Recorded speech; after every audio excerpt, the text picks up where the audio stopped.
শতাব্দী তো আরো 75 বছর আছে, হিসাব করে দেখলে আপনার আরো 15টা নির্বাচন হতে পারে বা আরো 20টা নির্বাচন হতে পারে।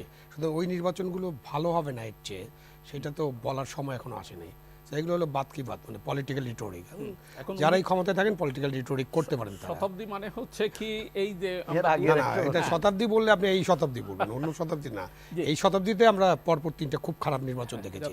সুতরাং 14, 18, 24 তো আমাদের মাথায় আছে। তো ওটা গেল। এখন ধরেন যে ইনুস সাহেব যেভাবে বললেন নির্বাচনের ব্যাপারে, আপনি যা যা বললেন তাতে তো মনে হয় যে হি ইজ কমিটেড।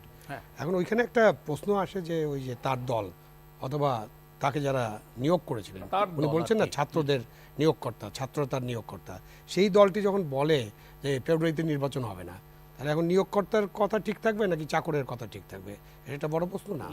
আমি যেমন আমাকে পাবলিক সার্ভেন্ট মানে হলো জনগণের চাকর, এবং আমি মনে করি একেবারে আমাদের রাষ্ট্রপতি থেকে শুরু করে প্রধান উপদেষ্টা শুরু করে চৌকিদার সব হলো পাবলিক সার্ভেন্ট মানে জনগণের চাকর।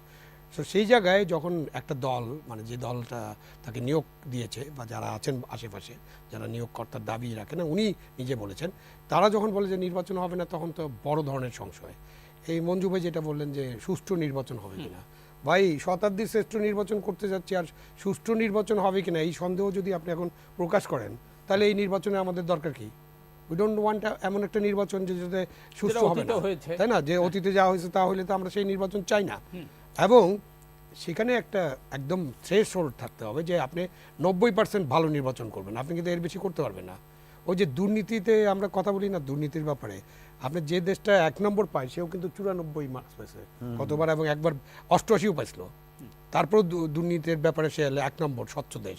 সুতরাং আমাদেরকে বুঝতে হবে যে আমরা যাই বলি না কেন 100% কিছুই অ্যাচিভেবল না। এখন মিলন সাহেব যে আমাদের নির্বাচন কমিশনের কথা বললেন, তারা কি কারণে এগুলো করছেন এটার ব্যাখ্যা তো তারা দিবেন, আমি দিতে পারবো না।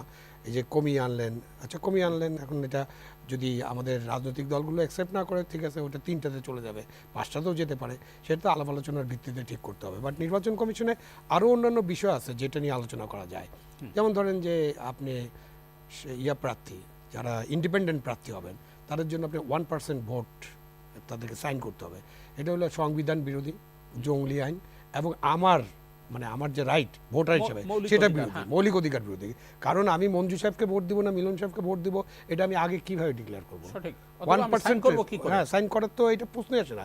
এই জিনিসটা তাদের মাথায় কেন ঢুকে না, কেন এটা করা হয়েছে আমি জানি না। রাজনীতিবিদরা তাদের সুবিধার জন্য এটা করেছেন, যাতে তাদের বিরুদ্ধে কোনো ইন্ডিপেন্ডেন্ট প্রার্থী দাঁড় হতে না পারে। তারপর আরেকটা জায়গা আছে যে রাজনৈতিক দলগুলো আপনার 3-4 জনকে নমিনেশন ডিক্লেয়ার করতে পারে, এবং একেবারে শেষ মুহূর্তে যখন 4টের সময় বাছাইয়ের কাছাকাছি, তখন ওনাদেরকে চিঠি দেওয়া হয় ডিসির কাছে সাবমিট করার জন্য, বা আগে ডিসি ছিল এখন অন্য আপনার রিটার্নিং অফিসার হতে পারে, আমি জানি না, যে কোনো নাগরিকও রিটার্নিং অফিসার হতে পারে। তো তার কাছে ওই 3টা 3:30টার সময় যাবে, এই যে তাহলে কি হয়, ওই যে বাকি 3 জন আছেন তাদের আর কোনো প্রার্থী হওয়ার সুযোগ থাকে না।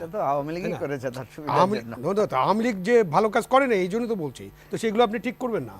এটা আওয়ামী লীগ তার সুবিধার জন্য করুক, বিএনপি তার সুবিধার জন্য করুক।